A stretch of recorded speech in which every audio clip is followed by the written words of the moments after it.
ततः समीहसे ततो नो अभयं कुरु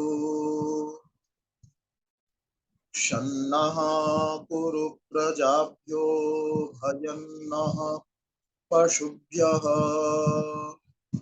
धिक्कालाद्यनवच्छिन्नानन्तचिन्मात्रमूर्तये स्वानुभूत्येकमानाय नमः शान्ताय तेजसे ॐ यथेमां वाचं कल्याणी मा वदानि जनेभ्यः ब्रह्मराजन्याभ्यां शूद्राय चार्याय च स्वायचारणाय च ओम शांति शांति शांति। श्रद्धेय रश्मि सुखी जी, श्रद्धेय विनोद मित्तल जी, अन्य सभी सहयोगी वंदनीय शक्ति। जैसा कि अभी आरती जी का प्रश्न ही आया है, समाधि का इससे क्या संबंध? चेतन मन, अवचेतन मन, अचेतन मन, तीन प्रकार के मन का विभाजन कुछ विद्वानों के द्वारा किया गया। एक प्रकार के विचार जो हमको स्मरण रहते हैं वो चेतन मन में रहते हैं। जैसे आपसे अभी नाम पूछ लिया जाए तो हम सभी तुरंत अपना नाम बता देंगे, तो ये हमारे चेतन मन की का विचार है। आप अभी क्या कर रहे हैं पूछा जाए तो हम तुरंत बता देंगे कि क्या कर रहे हैं। तो ये चेतन मन में जो स्थिर है ये वो विचार। आपने क्या कपड़ा पहना हुआ है, ये जो विचार है ये चेतन मन का विचार। इसके बाद एक प्रश्न आपसे पूछा, ऐसे बहुत सारी चीजें हमको जो तत्काल उपलब्ध है। हमने आपसे किसी ने पूछा और तुरंत जवाब आ गया, तो जो मेरे को हमेशा उपस्थित है, मेरे पिता का नाम, मेरे जन्म के गांव का नाम, मैंने कौन सी कक्षाओं को पास किया, या मैंने क्या क्या मुख्य रूप से पढ़ा हुआ है। गणित में पूछे क्या कुछ पढ़ा है तो हम तुरंत कुछ चीजें बता देंगे कि हमने ये सब कुछ पढ़ा था। इंग्लिश के अंदर कुछ पूछा जाए, कुछ और चीजें, जैसे हम पुस्तकों का नाम पूछा जाए, आपने कौन कौन सी संस्कृत की पुस्तकें पढ़ी, तो हम तुरंत बता देंगे कि इन पुस्तकों को पढ़ा था। या हमारे कॉलेज में टीचर कौन थे, जो हमको तुरंत याद आ जाता है, वो हमारे मन की बात है, चेतन मन की बात है। वो चेतन मन की बात है जो हमको तुरंत याद आ जाता है। और एक है अवचेतन मन, जो हमको प्रयास करने पर याद आ जाती है। परसों शाम को आपने भोजन क्या किया, आमतौर पर हमको नहीं याद होता 3 दिन पहले आपने क्या खाया शाम, लेकिन हम उसको रिकॉल करने का प्रयास करें 1 मिनट 2 मिनट 3 मिनट में। परसों आपने कपड़े क्या पहने, परसों आप कौन से शहर में थे। जो लोग एक ही जगह पर रहते हैं उनके लिए चेतन मन की बात हो सकती है। कोई जाता आता रहता है तो वो अवचेतन मन की बात होगी। वो ध्यान करेगा, विचार करेगा और विचार करके बता देगा कि 3 दिन पहले मैं इस प्रकार का कार्य कर रहा था, ऐसी स्थिति में। तो ये अवचेतन मन की बात है जो आपको याद करने से, थोड़ा सा दिमाग लगाने से ध्यान आ जाता है। तीसरी जो बात है वो अचेतन मन की है। अचेतन मन की बात क्या होती है कि जो आपके पूर्व जन्मों के कुछ संस्कार, या 20 साल पहले शाम को आपने क्या किया था, 20 साल पहले 19 दिसंबर 2002 को आपने क्या भोजन किया। अब ये बात जो है ना, ये हमको पता तो है क्योंकि उस दिन मैं जागृत था, है ना, उस दिन मैं था। और उस दिन मैंने होशो हवास में भोजन किया था, होशो हवास में मैंने कपड़े पहने थे, तो उसका संस्कार मेरे मस्तिष्क पर तो पड़ा है, मेरे मन पर तो पड़ा है, मेरे मन में वो बात तो है। और न केवल 20 साल पहले की अपितु 2000 साल पहले, और न केवल 2000 साल पहले की अपितु 2 करोड़ साल पहले, जिस जिस अवस्था से मैं गुजर चुका हूँ, विद्वान इस बात को कहते हैं, वो सारी की सारी अवस्थाएं, उनकी छाप जो है मेरे अचेतन मन पर पड़ी हुई है। मेरे अचेतन मन पर वो सारी की सारी छाप पड़ी हुई है। तो उसको मैं एकाग्र होकर के, जैसे परसों शाम की बात को याद करने के लिए मुझे कुछ ना कुछ एकाग्र होना पड़ता है। अच्छा कल तो ये हुआ था, परसों ये हुआ था, सुबह ये सब्जी आई होगी तो ये बनाई होगी तो ये खाई होगी, अच्छा ये तो समाप्त हो गई थी, मैंने तो दूसरे वाली खाई थी, अच्छा ये तो खाने में मेरा मन नहीं लगता। तो ये थोड़ा सा मैंने मस्तिष्क की एक्सरसाइज की। और उसके बाद मेरे को परसों शाम की बात, 3 दिन पुरानी शाम की बात, 10 दिन पुरानी बात जो है वो मुझे याद आ गई।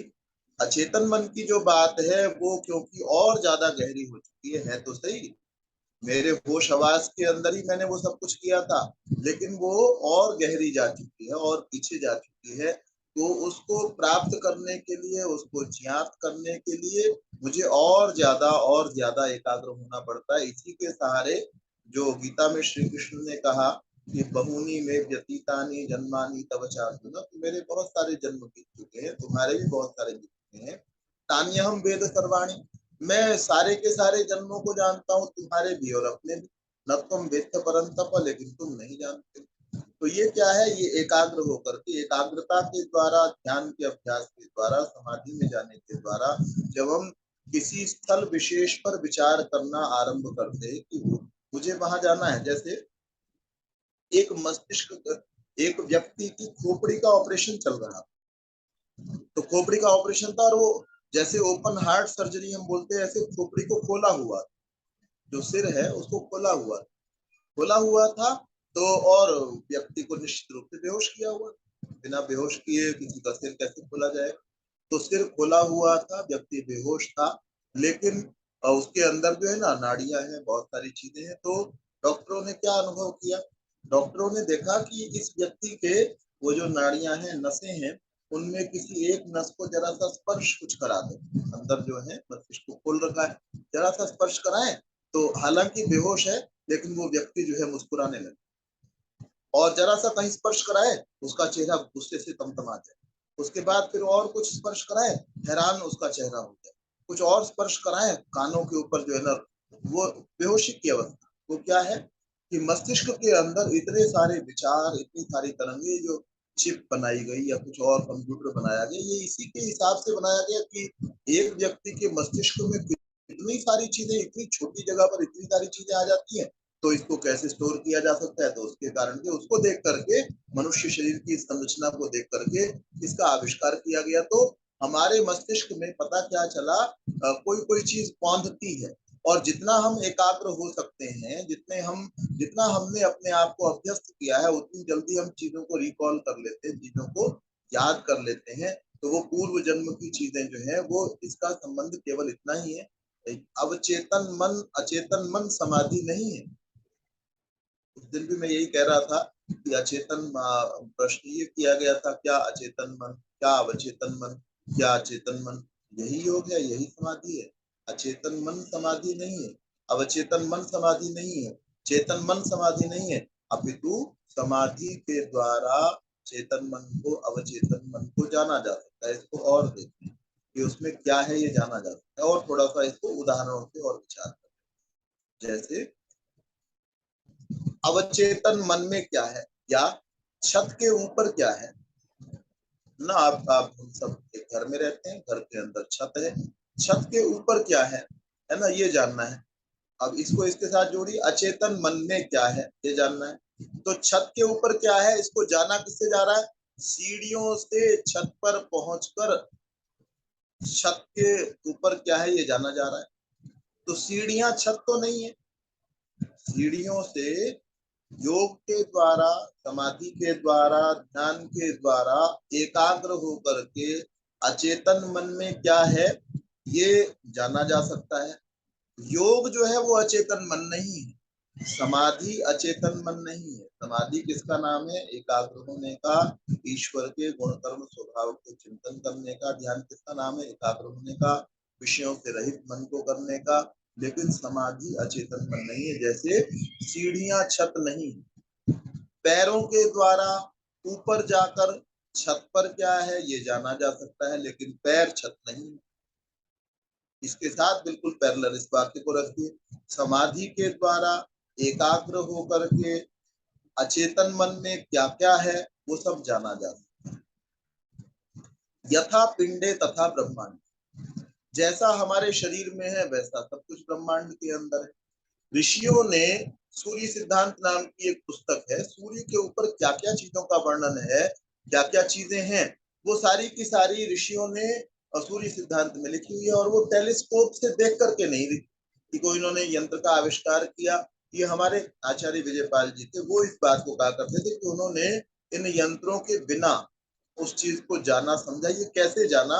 ये ऐसे जाना, समाधि के द्वारा, ध्यान के द्वारा, एकाग्र होकर के, अपने मन को निर्मल करके, विषयों से रहित करके, एकाग्र होते होते होते कि मुझे ये जानना है कि क्या मेरा सूर्य पर कभी जन्म हुआ था।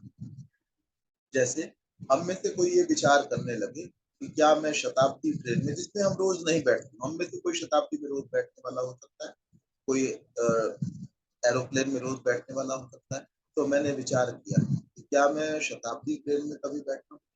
तो फिर क्योंकि मैं रोज रोज नहीं बैठता हूँ मान लीजिए, तो फिर मैं ध्यान करूंगा कि मैं बैठा कि नहीं बैठा। अब मेरी सारी जो ऊर्जा है, सारा मन का चिंतन जो है वो शताब्दी ट्रेन की ओर लगा हुआ है। अच्छा मान लीजिए मैं अरबी नहीं खाता हूँ, तो मैं विचार करने लगूं क्या मैंने कभी अरबी खाई, तो अब मेरा चिंतन जो है अरबी की तरफ जाएगा, बैंगन आलू वगैरह को तो नहीं सोचे कि बैंगन आलू खाए कि नहीं खाए।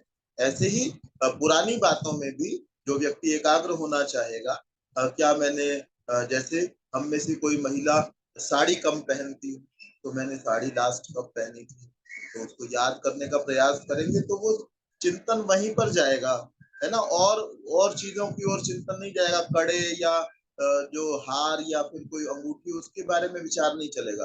विचार हमने क्योंकि करना किस पर आरंभ किया, मैंने साड़ी लास्ट कब पहनी थी, तो उस पर जाएगा। तो जो चीज पर हम, कहने का मतलब क्या, जो चीज पर हम चिंतन करना आरंभ करते हैं, दिमाग वहीं जाकर के एकाग्र होता है, सारी शक्तियां हमारी, मस्तिष्क की आंतरिक शक्तियां सारी की सारी वहीं लगती हैं, और उसको और एकाग्र होते होते होते हम लोग खोज पाते हैं। ऋषि दयानंद के जीवन की घटना है। गुरु विरजानंद उनके गुरु, और वो उपासना किया करते थे। उपासना किया, ऋषि दयानंद उपासना किया करते थे, ध्यान लगाया करते थे, योग किया करते थे। इसको बाद में पूरा करूंगा योग शब्द पर, और थोड़ी सी बात कर लूं, फिर ये स्वामी दयानंद और गुरु विद्यानंद की जो बात चल रही है। तो योग शब्द का जो अभिप्राय हमने वहां लिया हुआ है गणित के अंदर कि जोड़ना, तो ये जोड़ ही है। और ये जोड़ कैसा है? जीवात्मा का परमात्मा से जोड़ है, जुड़ना है। ये जुड़ना कैसा है? इस जुड़ने का पता कैसे चलता है कि जुड़ा हुआ जुड़ गया या नहीं जुड़ा? केवल मात्र इस बात से पता चलेगा कि आपके अंदर परमेश्वर के गुण आए या नहीं आए। आप ये जानना चाहते हैं मैं परमेश्वर को मैंने प्राप्त किया या नहीं किया, ज्यादा कर लिया या परमेश्वर के कितना करीब हूं, आपको ये जानना है। मेरे को योग ध्यान मैंने किया, मैं 50 घंटे योग कर चुका हूँ, 5000 घंटे योग कर चुका हूँ। ये बौद्ध जो लोग आंख बंद करके बैठते हैं, उनके दिमागों का परीक्षण किया गया, उनके जीवन का परीक्षण किया गया, है ना, प्रयोग किए जाते हैं। तो ये अनुभव किया गया, ये उस परीक्षण के अंदर अनुभव नहीं किया गया, इसको नोट किया गया, इसको देखा गया कि जो बौद्ध भिक्षु 5000 घंटे ध्यान कर चुके थे, 10,000 घंटे ध्यान कर चुके थे, उनमें करुणा का भाव अधिक था, बजाय उनके जिन्होंने 50 या 100 घंटे ध्यान किया। बहुत बार बार बार बहुत जोर दे करके मैं इस बात को कहता हूँ कि आप यदि ये जानना चाहें कि मैं परमेश्वर के कितना करीब हूँ, वो इस बात से उसका आकलन नहीं किया जा सकता कि मैं कितने घंटे आंख बंद करके बैठा, इस बात से नहीं हो सकता। या मैंने एक करोड़ बार, 1 अरब बार गायत्री मंत्र का या त्र्यंबकम का जप कर लिया तो मैं परमेश्वर के बहुत करीब हूँ, इससे नहीं आकलन होगा। आकलन किस चीज से होगा कि परमेश्वर के गुणों का कितना हिस्सा मेरे अंदर आ। आप देखिए परमेश्वर के कैसे कैसे गुण। परमेश्वर को आप सारा दिन बैठ करके गाली दीजिए, आप खुद परेशान हो जाएंगे, वो और बात है। लेकिन परमेश्वर उसके परिणाम स्वरूप आपको आकर के थप्पड़ नहीं मारने वाला है। या आपने एक गाली दी, पर परमेश्वर ने किसी ने को भेजा और आपको तुरंत आकर के थप्पड़ लगा। अकेले में बैठ करके जो हम बैठ करके परमेश्वर की प्रशंसा करते हैं, उसकी जगह आप बुरा कहिए। या आपने भला किया, परमेश्वर के बारे में अच्छा बोला और परमेश्वर ने आके आपको मुस्कुरा करके देखा और आपको पीठ थपका दी, ऐसा कुछ भी नहीं। तो परमेश्वर के जितने गुण आपके अंदर आ गए हैं उतने आप परमेश्वर के करीब हैं। परमेश्वर दया भाव वाला है, परमेश्वर न्यायकारी है, परमेश्वर सबके प्रति समदृष्टि वाला है, समदृष्टि वाला है। ये कितनी बड़ी बातें हैं। ये मेरे अंदर ये केवल मात्र यही पैमाना है, कोई और पैमाना नहीं है कि हम ये सोचे कि इस गुरु से जुड़े हुए हैं इस कारण से हम परमेश्वर के करीब हैं। ये तो सर्वोच्च गुरु है, इनसे जुड़ा हुआ, इनसे नाम दान लिया हुआ, तो ये तो बहुत करीब हो ही गए, हम तो ऑटोमेटिकली हो गए। या इस संप्रदाय में आया हूँ कि मैं इस संप्रदाय के अंदर हूँ इसलिए मैं तो परमेश्वर के करीब अपने आप हो गया, ऐसा नहीं। परमेश्वर के केवल मात्र, केवल और केवल मात्र आपने योग किया, योग किया मतलब, योग मतलब जोड़, आपका जुड़ाव परमेश्वर से हुआ, एकमात्र उसकी यही पहचान है कि परमेश्वर के गुण आपके अंदर कितने आए। जैसे आपने बर्फ खाई है कि नहीं खाई, कितनी मात्रा में बर्फ खाई है, इसकी केवल मात्र ये पहचान है कि आपका मुंह ठंडा कितना है। आपने गर्म चीज खाई है कि नहीं खाई, इसकी पहचान क्या है कि पिछले थोड़ी देर के अंदर गर्म गर्म चीज का तो असर थोड़ी देर में समाप्त हो जाता है, लेकिन ये परमेश्वर का असर जो है ईश्वर परिधान के द्वारा अगर आप उसके बहुत करीब हो गए तो वो असर ऐसा समाप्त भी नहीं होता।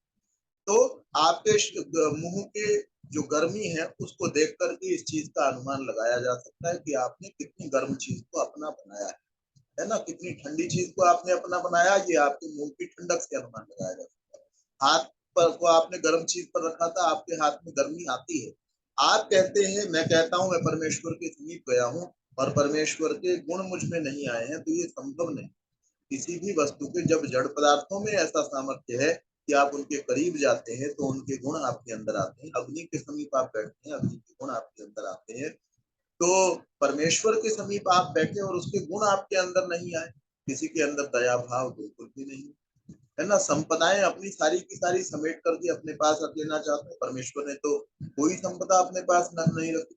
स्वयं सारी सृष्टि का निर्माण किया और मेरे लिए, आपके लिए, पशुओं के लिए, जीव जंतुओं के लिए, सबके लिए उस सृष्टि को दे दिया। अपने लिए एक भी चीज नहीं रखी।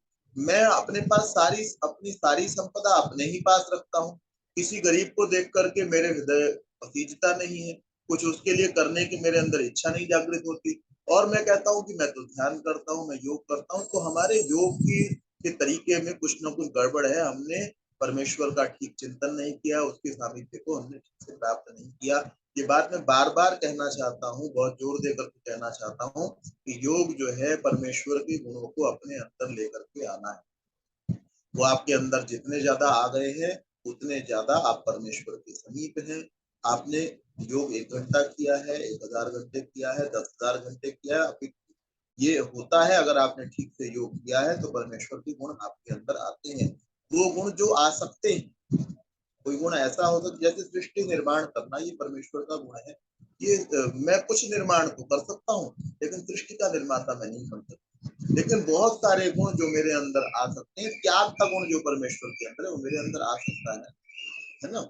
सदा प्रसन्न रहने का गुण जो परमेश्वर के अंदर है वो मेरे अंदर आ सकता है। अगर वो गुण मुझ में नहीं आए हैं तो इसका मतलब मैं परमेश्वर से दूर हूँ। जितने कम आए हैं उतना ज्यादा मैं दूर हूँ। चाहे मैंने कितने ही घंटों की थाली घुमाई हो, कुछ भी पूजा पद्धति मैंने अपनाई, कितने ही घंटे मैंने हवन कर दिया हो, तो ये बात हमने हमेशा याद रखनी है कि योग की सिद्धि के सीधा सीधा जो है, और कुछ विचार करने की, कोई गंभीर चीज इसमें समझने की जरूरत नहीं है कि गहरे और गहरा जाए जी, कोई कठिन सी बात समझ में आ जाए तो हम ये मान ले कि हमने योग कर लिया है, परमेश्वर को प्राप्त कर लिया। कठिनता नहीं है, बड़ा सरल है कि आपके अंदर, किसी भी व्यक्ति के अंदर परमेश्वर के कितने गुण हैं वो आए हुए हैं, उससे ही पता चलेगा वो परमेश्वर के कितने करीब। तो गुरु बिरजानंद जो है वो स्वामी दयानंद को पढ़ाया करते हैं और व्याकरण पढ़ाया करते हैं। संस्कृत की व्याकरण जो है वो जटिल विषय माना है ना, कठिन माना जाता है और सब विषयों की अपेक्षा। दर्शनों को ऋषि दयानंद स्वयं इस बात को लिखते हैं कि आप व्याकरण को पढ़ लीजिए, वो जितना कष्टकारी है, जितना कठिनता से आता है, बाकी चीजों को समझना उतना कठिन नहीं। तो मुख्य रूप से गुरु विद्यानंद से स्वामी दयानंद ने व्याकरण को ही पढ़ा। तो व्याकरण पढ़ते हैं, एक दिन कोई चीज पढ़ा दी गई, अगले दिन जाकर के स्वामी दयानंद ने कहा कि मुझे जो है ना कल वाला जो है वो भूल गया है, तो आप मुझे जो है वो दोबारा करा दीजिए, दोबारा बता दीजिए। तो गुरु विरजानंद ने कहा उनका स्वभाव था, उनको क्रोध आ जाया करता, ये उनका स्वभाव था। क्रोध में कई बार मारते पीटते भी थे उनको। गुरु विद्यानंद तो जो है वो स्वामी दयानंद को भी औरों के साथ भी शायद क्रोध करते हैं। तो वो कहने लगे कि भाई रोज रोज वही चीज पढ़ाने के लिए यहाँ नहीं बैठे, क्योंकि उनके पास बहुत कुछ था बताने के लिए, बहुत अच्छे बहुत बड़े विद्वान थे स्वामी गुरु विद्यानंद जी। तो कहने लगे रोज रोज यही पढ़ाने के लिए नहीं बैठे, और जाओ पहले उसको याद करके आओ, और अगर याद नहीं आए तो बेशक यमुना में डूब के मर जाना, हमारे पास दोबारा मत आना। अब स्वामी दयानंद लिखते हैं कि वो वास्तव में एक खंडहर के अंदर जाकर के, जो यमुना नदी के किनारे किनारे किनारे बहुत सारी चीजें ऐसी बनी हुई होती है, समय के प्रवाह के बाद में परिवर्तित हो जाती है उनकी स्थिति। तो वो जाकर के बैठ गए और यही संकल्प करके बैठे कि या तो आज मुझे वो रूप की सिद्धि है ना, व्याकरण का एक विषय जिसमें शब्दों की सिद्धि की जाती है कि शब्द बना कैसे, प्रकृति प्रत्यय का विभाग किया जाता है, उपसर्ग कौन सा लगा है, फिर उसमें विकार क्या क्या है इत्यादि। तो ये विचार करके, ये निश्चय करके वो खंडहर में बैठे कि आज अगर मुझे ये याद नहीं आई तो मैं निश्चित रूप से यमुना में कूद करके अपने प्राणों का त्याग कर दूंगा, क्योंकि ऐसा आदेश किया। और वो बैठ गए आंख बंद करके। अब देखिए मैं जो बात कहना चाहता था कि जहां हम ध्यान को ले जाना चाहते हैं, ध्यान वहां जाता है। अगर हमने मन को साधा है तो सामान्य रूप से भी जाता है, सामान्य व्यक्तियों का भी जाता है। जैसे धन के बारे में, जो धन कमाने में बहुत रुचि रखते हैं, धन के बारे में जल्दी उधर चले जाए, कहीं शेयर मार्केट का उतार चढ़ाव होगा, उनका दिमाग पूरा वहां एक्टिव हो जाएगा कि किस प्रकार से जो है ना, यहाँ पर अब मैं क्या धन लगाऊं और क्या उसमें से वृद्धि हो जाएगी इत्यादि इत्यादि। या कोई बिजनेस करना जानता है, उसको एकदम पता चला कि सरसों की फसल जो है अब की बार कम हुई है, थोड़ी सी खबर कहीं से आई, वो सरसों के तेल को स्टोर करना आरंभ कर दे, उसका पूरा दिमाग वहां पर लगेगा। इस समय सरसों का तेल कहाँ मिलेगा, कहाँ सरसों हो रही है, कौन स्टोर किया करता है, तो वो पूरा दिमाग उसका वहां उस तरफ चला जाए। तो जितना ज्यादा हम एकाग्र कर पाते हैं, जिधर हम चाहते हैं उधर हमारा मन एकाग्र हो जाता है। तो इस तरीके से पूर्व जन्मों की चीजें प्राप्त होती है। तो ऋषि दयानंद जो है वो खंडहर में बैठे हुए हैं, ये संकल्प करके कि मैं आज इस रूप सिद्धि को याद, मुझे अपने आप ही याद आएगी, और नहीं याद आएगी तो मैं पानी के अंदर छलांग लगा करके और उसके बाद अपने प्राणों को त्याग दूंगा। और वो कहते हैं मैं बहुत देर बैठा रहा, और फिर ऐसा अचानक लगा कि जैसे कोई मुझे वो सारी की सारी रूप की सिद्धि जो है वो सुना रहा, अथ से इति तक कोई सुना रहा है। और पूरा सुनने के बाद मेरा ध्यान जो है अचानक भंग हो गया, क्योंकि संकल्प तो यही किया हुआ था कि मुझे जो है ना वो याद करनी, और वो याद आ गई। और गुरु जी के पास जाकर के उन्होंने वो सारी की सारी सुना दी। गुरु जी पहले ही उनसे बड़े प्रसन्न रहा करते थे, क्योंकि वो पढ़ने के अंदर बहुत अच्छे, पढ़ते बहुत अच्छे थे और विनम्र बहुत थे, और उपासक थे, ईश्वर के उपासक थे, और ब्रह्मचर्य की साधना थी उनकी, वो सब चेहरे के ऊपर दिखाई देता है। तो उसके कारण से गुरु जी जो है उनको जब उन्होंने आकर के सुना दिया तो बहुत प्रसन्न उनसे हुए।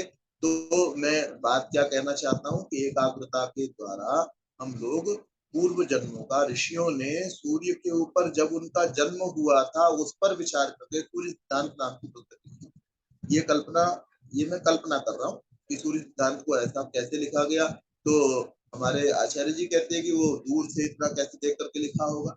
मैं ये समझता हूँ कि हमारा ऋषि दयाल ने ये लिखा हुआ है कि जैसे सृष्टि यहाँ पर है, जैसे मनुष्य यहाँ पर है, वैसे ही मनुष्य सूर्य के ऊपर भी होंगे।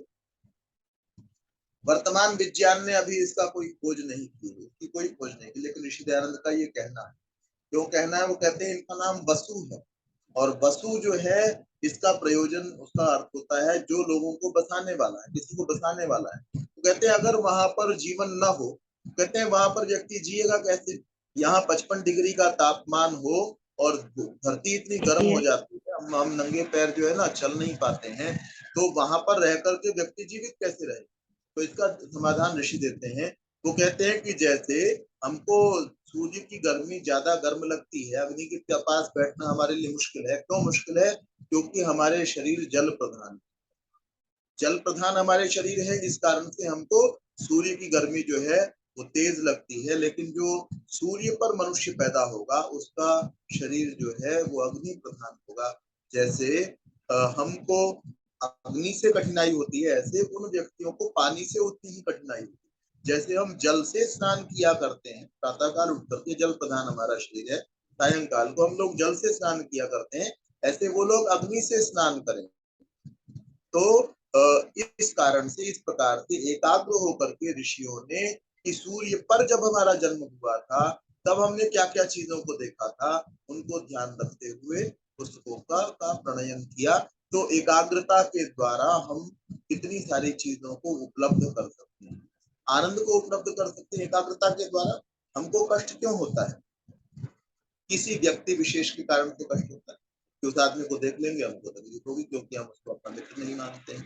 किसी बात विशेष को ध्यान करके कष्ट होता है कि मेरे को उस दिन फलाने ने ये कह दिया। किसी अंग भंग हो जाने के कारण कष्ट होता है कि मेरी उंगली टूट गई तो मेरे को उसका दर्द हो रहा है। अगर मेरा ये अभ्यास हो जाए कि मैं अपने ध्यान को कहीं से भी हटा करके कहीं लगा सकूं, उंगली से मुझे अपना ध्यान हटाना है और मेरे मेरे पास ऐसा अभ्यास है कि मैं उसको हटा सकता हूँ, उस सिचुएशन से जिसको याद करके मुझे कष्ट होता है उससे मुझे अपना ध्यान हटाना है और दूसरी तरफ लगाना है, और मैं इस काम के सिद्ध हूँ, तो मैं कष्ट मुझे काहे का होगा? कष्ट तभी तो है कि मैं उस पर्टिकुलर सिचुएशन को याद करता हूँ, उस पर्टिकुलर उस विशिष्ट व्यक्ति को याद करता हूँ, उस विशिष्ट व्यक्ति को याद करने के कारण से, उस विशिष्ट स्थिति को याद करने के कारण से, या शरीर की किस स्थिति के कारण से। दूसरा, जब मैं इस विभाजन को ठीक से समझ लूंगा, अभी मैं ये कहता तो हूँ कि मैं आत्मा हूँ और ये मेरा शरीर है, लेकिन मैंने शरीर को मैं माना हुआ है। हम सभी ने व्यवहार में शरीर को ही मैं माना हुआ है, इसलिए शरीर को कुछ भी होता है इसको लगता है कि मैं जो है ना खत्म हो गया, है ना, मेरी अंगूठा टूट गया तो मैं टूट गया, ऐसा लगता है। जबकि मैं, जब ये बात व्यक्ति समझ लेगा कि जीवात्मा बिल्कुल अलग, शरीर जो है वो बिल्कुल अलग, ध्यान करता हुआ, समाधि में जाता हुआ, एकाग्रता को करता हुआ, ईश्वर के विषय में चिंतन करता हुआ, जब ये बात बिल्कुल स्पष्ट हो जाएगी, इसको अच्छे से ग्रहण कर लेगा, स्वीकार कर लेगा, मैं बिल्कुल अलग हूँ, शरीर बिल्कुल अलग है, ये शरीर तो हजारों करोड़ों बार मुझे प्राप्त होकर के जा चुका है और ये सबका ही जाता है, किसी का भी उसके पास रहता नहीं है, तो इससे संबंधित कष्टों को वो अपना नहीं मानेगा। जब नहीं मानेगा, कष्ट है ही इसलिए क्योंकि मुझे सारी दुनिया भर के लोगों के शरीरों को कुछ पीड़ा होती है, उसका दर्द मुझे अनुभव नहीं होता। मैंने इस शरीर को मैं समझ लिया है, इस कारण से इससे पीड़ा होती है। दूसरे लोगों को कितना ही पता नहीं, जो है ना, एक व्यक्ति जो है ईसा मसीह की सूली ईसा मसीह लेकर के जा रहे हैं। ईसा मसीह जो है, जिस दिन उनको सूली पर चढ़ाया गया तो वहां का नियम क्या था कि सूली खुद ही कहीं दूर से वो लकड़ी ठोकर के ले जानी होती थी जिसमें उनको ठोकना था। तो ईसा मसीह जो है वो लकड़ी को ठो करके जा रहे थे और बहुत सारे लोग जो उनके समर्थक थे पीछे पीछे चल रहे थे, पीछे पीछे चल रहे थे। तो सभी लोग तो चल रहे थे लेकिन एक व्यक्ति बड़े जोर जोर से रो रहा, उसी भीड़ में आसपास कहीं था। तो किसी ने कहा भाई हम लोग भी चल रहे हैं, हमको भी कष्ट है कि उनके साथ में ये ठीक नहीं हो रहा, उनको सूली पर चढ़ाया जा रहा है, लेकिन आपको तो बड़ा विशेष कष्ट है, आप तो जो है ना इतना रो रहे हैं, इतना कराह रहे हैं, आप तो पहले कि कौन, क्या सूली, क्या चीज है, क्या बात है, ये क्या बात कर रहे हो? पहले कि ईसा मसीह तो हमारे आगे चल रहे हैं, जिनके हम पीछे चल रहे हैं, मैं मुझे नहीं पता ईसा मसीह कौन क्या सूली पर चल रहे हैं। बोले फिर क्यों रो रहे हो आप? कि मेरी दाढ़ में बहुत तेज दर्द हो रहा है, मैं इस कारण से रो। तो क्या है, दुनिया भर के अंदर क्या घटनाएं हो रही हैं वो मुझे उतना प्रभावित नहीं करती। किसी और व्यक्ति के सारे नाखून उखड़ गए हो मुझे कोई दिक्कत नहीं होती, मेरे किसी नाखून से जरा सा खून निकल रहा है मुझे तकलीफ उससे ज्यादा होती है, क्योंकि उसको मैं माना हुआ है, उसको अपना माना हुआ है। जिस दिन ये संबंध मेरे साथ सामने बिल्कुल स्पष्ट हो जाता है तो उससे संबंधित चीजें जो है उनसे होने वाला कष्ट भी मुझे नहीं। तो ये बात हमको और बचनी चाहिए। समय मेरे ख्याल में अधिक नहीं बचा हुआ, शांति पाठ कर लेते हैं, उसके बाद कोई प्रश्न होगा तो वो दिया जा सकता है। ओम द्यौः शांतिरंतरिक्षं शांतिः पृथिवी शांतिरापः शांतिरोषधयः शांतिः वनस्पतयः शांतिर्विश्वे देवाः शांतिर्ब्रह्म शांति सर्वं शांतिः शांतिरेव शांतिः सामा शांतिरेधि। ओम शांति शांति शांति। सभी को सादर प्रणाम, सभी का